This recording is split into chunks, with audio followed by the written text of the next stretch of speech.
আসসালামু আলাইকুম। সন্ধে ৭টা। বাংলাদেশ বেতার সিলেট সংবাদ পড়ছি মোহাম্মদ ফয়সল উদ্দিন। প্রধান উপদেষ্টার প্রেস সচিব শফিকুল আলম বলেছেন, আগামী মাসের মধ্যে পাঠ্যপুস্তক সবাই হাতে পাবে।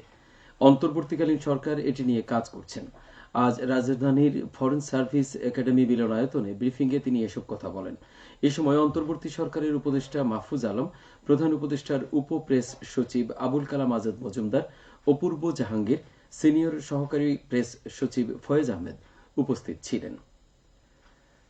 সিলেট বিভাগে ভূপৃষ্ঠের পানি ব্যবস্থাপনা ও ব্যবহারের মাধ্যমে কৃষি উৎপাদন বৃদ্ধির প্রকল্প অনুমোদন করছে জাতীয় অর্থনৈতিক পরিষদের নির্বাহী কমিটি একনেক। এতে ব্যয় হবে প্রায় ৫০০ কোটি টাকা।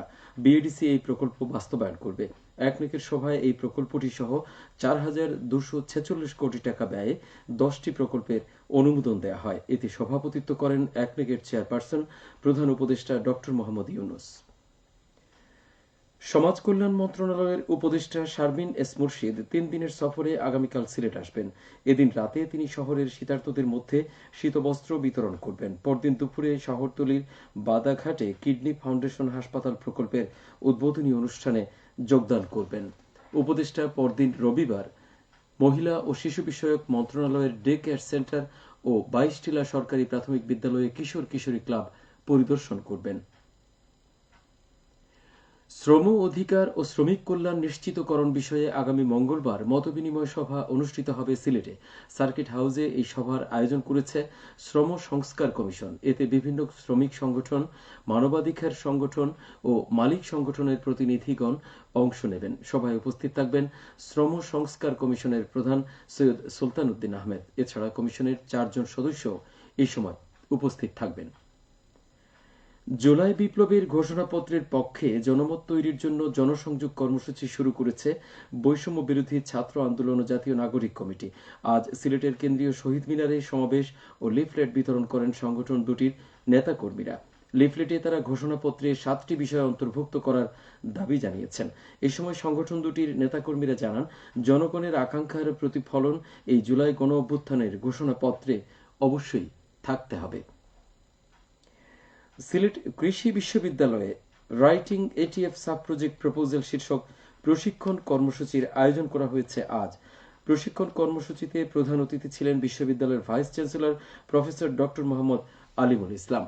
তিনি বলেন, বিশ্ববিদ্যালয়ের শিক্ষকরা তাদের মেধা, যোগ্যতা ও সৃষ্টিশীলতা দিয়ে প্রকল্প প্রস্তাবনা তৈরি করবেন।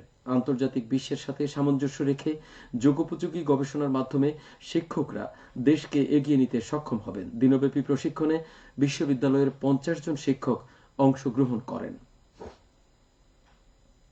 ৩ দিনব্যাপী তাফসিরুল কোরআন মাহফিল শুরু হয়েছে আজ সিলেট এমসি কলেজ মাঠে। মাহফিলে তাফসির পেশ করবেন ইসলামী বক্তা ড মাওলানা মিজানুর রহমান আজহারি।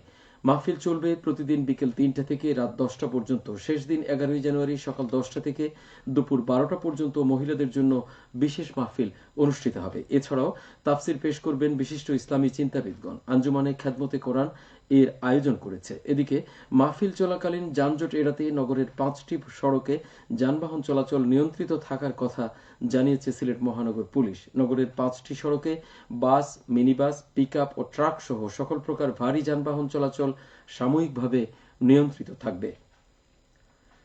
সিলেট মহানগরের সুরমা গেট এলাকায় ভারতীয় চিনিসহ একটি ট্রাক জব্দ করেছে পুলিশ। সুরমা গেট এলাকায় পুলিশের চেকপোস্ট দেখেই ট্রাকের চালক গাড়ি সড়কের পাশে ফেলে রেখে পালিয়ে যায়। পরে পুলিশ ট্রাক ও চিনি জব্দ করে। ট্রাক থেকে ৩০৮ বস্তা চিনি জব্দ করা হয়েছে। এসব বস্তায় চিনি আছে ১৫,০৯২ কেজি। বাজার মূল্য ১৮,১১,০০০ টাকা। এই ঘটনায় থানায় একটি মামলা দায়ের করা হয়েছে। খেলার খবর, ক্রিকেট। সিলেট আন্তর্জাতিক ক্রিকেট স্টেডিয়ামে বিপিএল এর আজকের প্রথম খেলায় রংপুর রাইডার্স ফরচুন বরিশালকে ৩ উইকেটে হারিয়ে জয়ের ধারা অব্যাহত রেখেছে। প্রথমে ব্যাট করতে নেমে বরিশাল নির্ধারিত ২০ ওভারে ৫ উইকেট হারিয়ে ১৯৭ রান করে। জবাবে খেলতে নেমে রংপুর ৭ উইকেট হারিয়ে জয়ের লক্ষ্যে পৌঁছে যায়।